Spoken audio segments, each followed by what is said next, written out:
అందరూ 'Baahubali the conclusion' trailer ప్రకంపనల గురించే మాట్లాడుకుంటున్న సమయంలో అల్లు అర్జున్ 'దువ్వాడ జగన్నాథం' టీజర్ యూట్యూబ్లో రికార్డు కొట్టేసింది. తెలుగులో 'బాహుబలి' కాకుండా అత్యంత వేగంగా 1,00,00,000 వ్యూస్ పూర్తి చేసుకున్న టీజర్ డీజేదే కావడం విశేషం. కొన్ని రోజుల కిందటే 1,00,00,000 వ్యూస్ పూర్తి చేసుకున్న తొలి టాలీవుడ్ టీజర్గా 'కాటమరాయుడు' రికార్డు నెలకొల్పిన సంగతి తెలిసిందే. అయితే 'కాటమరాయుడు' తర్వాత వచ్చిన డీజే టీజర్ దానికంటే వేగంగా దూసుకెళ్లింది.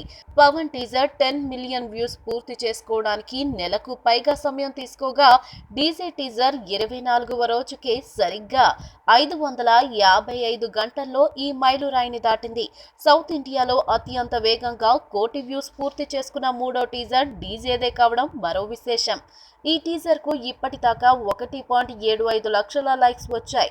దీని డిస్లైక్స్ కూడా తక్కువేమీ లేవు. 1.6 లక్షల డిస్లైక్స్ పడ్డాయి ఇప్పటిదాకా.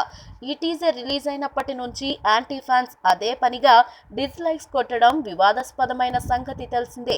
కేవలం 5 గంటల 12 నిమిషాల్లోనే మిలియన్ వ్యూస్ పూర్తి చేసుకున్న డీజే టీజర్ 5 మిలియన్ వ్యూస్ మార్కును 76 గంటల్లో అందుకుంది. ఈ టీజర్ ఊపును బట్టి అల్లు అర్జున్ ఫాలోయింగ్ అంతకంతకు ఎలా పెరుగుతుందో అర్థం చేసుకోవచ్చు. మరి 'దువ్వాడ జగన్నాథం' ట్రైలర్ ఎలాంటి రెస్పాన్స్ తెచ్చుకుంటుందో చూడాలి. ఈ వీడియో మీకు నచ్చినట్లయితే సబ్స్క్రైబ్ చేయండి. ఫిలిమి స్టార్స్ బోలెడంత న్యూస్ బోల్డ్గా